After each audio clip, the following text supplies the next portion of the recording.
Fala aí galera, Jorginho aqui e hoje é o seguinte, eu tive a oportunidade de testar o Galaxy A52 5G da Samsung, aparelho que tem sido muito vendido esse ano e que muita gente está procurando e que inclusive caso você também esteja procurando, tem links aqui na descrição desse vídeo onde você consegue comprar e dar aquela ajuda para o canal continuar trazendo conteúdo. Mas o vídeo de hoje traz uma análise desse aparelho e também tenta responder a pergunta: o Galaxy A52 5G vale a pena em 2022? Isso a gente vai tentar trazer logo depois da vinheta. Vamos lá?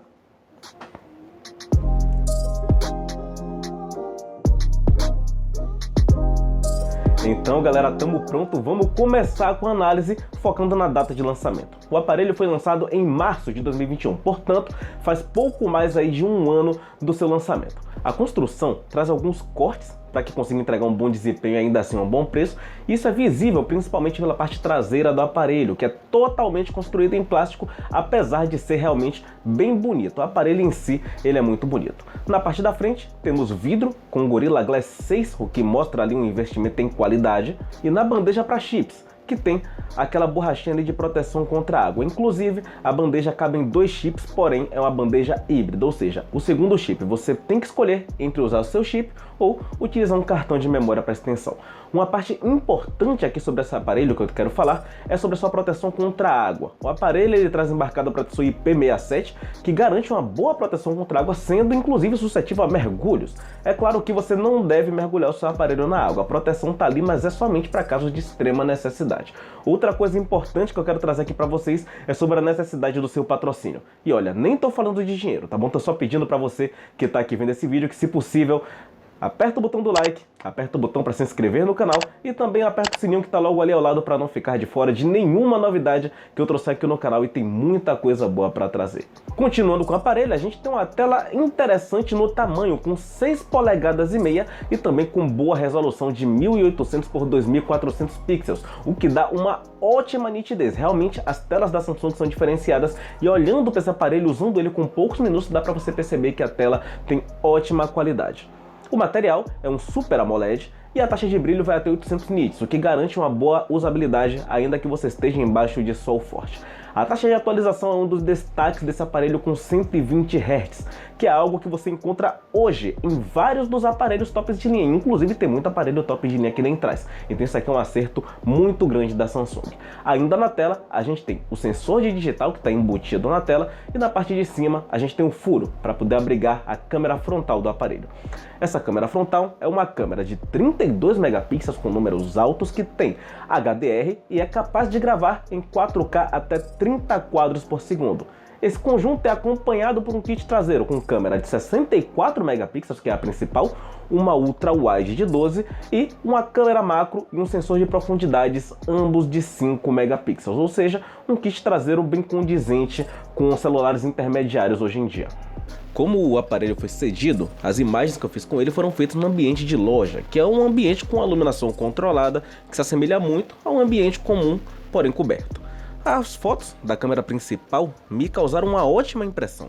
Bom nível de detalhamento, muitos detalhes, as cores elas são um pouco vivas, a Samsung ela traz um pouco de saturação nas cores, acaba fugindo um pouco do que eu tô vendo ali, porém na câmera, nas fotos feitas, as fotos saem muito bonitas. Estou falando aqui da câmera principal. Quando a gente passa para a câmera de zoom, funciona muito como se fosse a câmera principal cortada. É interessante porque perde um pouco do detalhe quando você faz com zoom. Às vezes é melhor você tirar a foto na câmera principal, que é muito boa, e recortar manualmente, assim as fotos ficam muito legais. Nas câmeras ultra wide, eu gostei do resultado das fotos, mas acontece um efeito muito parecido com o da foto em macro. A foto sai boa, porém quando você aproxima você vê que está perdendo um pouquinho de detalhe, ainda que quando você vê a imagem inteira, isso não atrapalhe nada na visualização. A foto é muito bonita, a câmera tem cores que deixam uma coisa muito bonita de se olhar, principalmente na tela do aparelho, que é uma boa tela. Nas fotos em macro, bom nível de detalhe, boas cores, não ficou diferente das cores da câmera principal e da ultra wide, como acontece em vários aparelhos. Eu gostei desse aspecto, e as fotos têm um bom nível de detalhe, em que pese, a depender do tamanho do objeto principalmente, fica um pouco de ruído na foto. No modo retrato, um bom nível de desfoque, principalmente com a câmera traseira. Quando passa para a câmera frontal em modo retrato, a gente já tem a câmera se perdendo um pouquinho em algumas áreas difíceis, como por exemplo o cabelo. Um efeito parecido com o que acontece tanto na selfie, em câmera de retrato, mas também na câmera normal e também na câmera principal quando você tira a foto, já que ele aplica um desfoque automático que é muito parecido ao que se consegue na câmera retrato. No geral, gostei e achei boas câmeras. Na parte de filmagem, nos vídeos feitos, eu gostei da qualidade da imagem. O que eu não gostei muito foi a estabilização, já que o celular é dito com estabilização ótica, porém balançou bastante durante a filmagem. A captação de áudio é algo da qual eu não tenho o que reclamar, a captação de áudio realmente achei muito legal. A imagem também não tenho o que falar, cores muito boas, boa qualidade, porém essa questão da estabilização achei que ficou um pouquinho a desejar. O som do aparelho é um som estéreo, saindo por uma caixa de som localizada na parte de baixo e outra na parte de cima do aparelho, o que é muito bem-vindo e está se tornando cada vez mais comum em aparelhos intermediários. O que não é tão comum assim, mas que tem nesse aparelho, é a entrada para fone, aquela porta de 3,5mm que permite que você conecte fone de ouvidos, microfones, entre outras coisas, e que está sumindo dos aparelhos e que é muito bem-vinda nesse modelo da Samsung. Outra coisa é o NFC, que garante que você faça operações utilizando seu celular, como por exemplo, pagamento de contas, entre outras coisas. Passando agora para o coração do aparelho, eu vou começar a falar sobre armazenamento, onde a gente tem duas opções, tá? De 128 ou 256 GB, o que eu considero boas opções. 128 GB hoje para mim é bem aceitável, e com o padrão que começa a partir dele, o aparelho ele já começa muito bem. Essa memória é expansível através de cartão de memória, e para tarefas do dia a dia, para você não encher seu armazenamento, é tudo muito bem-vindo, principalmente porque dá para usar muito bem esse aparelho. A memória RAM disponível tem entre 6 e 8 GB, o que para mim é muito suficiente para tarefas usuais que a gente opera hoje. E também garante que não hajam travamentos ou engasgos durante o uso. O celular parece bastante fluido e, juntamente com a tela de 120 Hz, tem um hardware que acompanha e faz a coisa ficar muito boa durante o uso. Para complementar isso, a gente tem o processador. É o Snap 750G com auxílio da interface gráfica do Adreno 619. Para rodar tarefas diárias, muito bom, muito tranquilo. Para jogos vai depender muito do seu perfil de jogos. Ele não garante uma super rodagem nos jogos, não vai ser aquela taxa de amostragem alta com a qualidade gráfica lá no alto. Usualmente você vai ter que escolher entre um e outro. Se você abaixar um pouco o gráfico, você vai ter uma taxa de atualização muito alta nos seus jogos.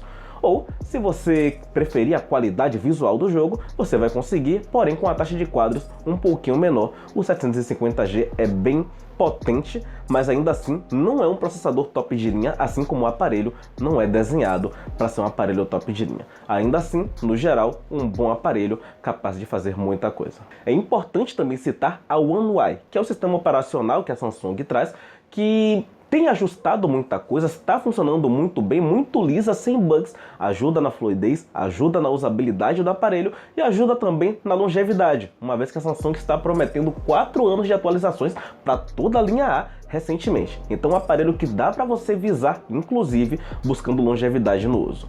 Falando agora, para completar, da bateria, é um tanque ali de 4.500 mAh, que eu acho um bom número dado tudo que esse aparelho traz. O carregamento é feito a partir de uma porta tipo C e o carregamento rápido suportado é de 25 watts, carregando 50% do aparelho em apenas 30 minutos. Então a carga rápida que você dá e que dá para durar. Achei um bom número. Fazendo agora um apanhado geral desse aparelho, eu acredito que ele é um acerto enorme da Samsung em absolutamente todos os sentidos. Dentro da faixa de preço que ele se encontra, que é cerca ali de seus R$ 1.500, a faixa de preço dele é mais ou menos essa, ele tem pouquíssimos concorrentes e pouquíssima gente consegue entregar o que ele entrega mesmo nesse ano de 2022, onde a gente vê lançamentos vindo mais caros, e no ano de 2021 os lançamentos ainda se permanecem acima ou abaixo dele, mas não entregando a mesma coisa que ele entrega. O único público que eu acho que ele não vai conseguir agradar é aquela galera que joga hardcore, que aí realmente pede um aparelho com maior processamento bruto do que um 750G pode oferecer. Exemplos disso são o Poco F3, que tem processador top, mas traz alguns cortes, entre outros aparelhos, como o Poco X3 Pro, que tem análise aqui no canal, que eu vou deixar nesse card aqui para vocês acompanharem. São aparelhos com processador bruto muito forte, mas que no conjunto acabam perdendo para o A52 5G. A tela é muito boa, as câmeras são de muito boa qualidade, me impressionaram bastante, a bateria tem um bom suporte e o processamento dele, o coração do aparelho, consegue entregar tudo que a gente pede hoje em dia. Para quem vai utilizar para tarefas básicas, uso no dia a dia, ele está muito bem pago se você visar longevidade. Se você visar apenas curto prazo, tem alguns aparelhos mais baratos que também entregam bem hoje, mas que amanhã podem não entregar. Para a galera de redes sociais, eu ainda acredito que iPhones são mais completos nesse sentido, afinal de contas, se o foco for só esse, vale mais a pena. Mas se você é só um entusiasta, tá ali para tirar algumas fotos, quer postar e tal, ele vai muito bem. É um aparelho quase universal que se encaixa na maioria dos usuários. Então, minha opinião é que o Galaxy A52 5G vale bastante a pena em 2022, dependendo, claro, do seu uso. E agora quem vai me dizer é você. Para o seu uso, o A52 5G vale a pena? Comenta aqui embaixo porque eu tô louco para saber e pra gente começar uma discussão bem gostosa aqui nos comentários. Por enquanto, galera, não esquece, tem links aqui na descrição caso você queira adquirir o seu aparelho e, por hora, eu vou deixar aqui no cantinho alguns vídeos do canal onde você pode se manter por dentro do assunto sem sair da minha companhia. Por agora eu vou ficando por aqui. Muito obrigado a todo mundo que assistiu o vídeo, a todo mundo que se inscreveu no canal para dar uma força. Não esquece de deixar o like nesse vídeo e até a próxima.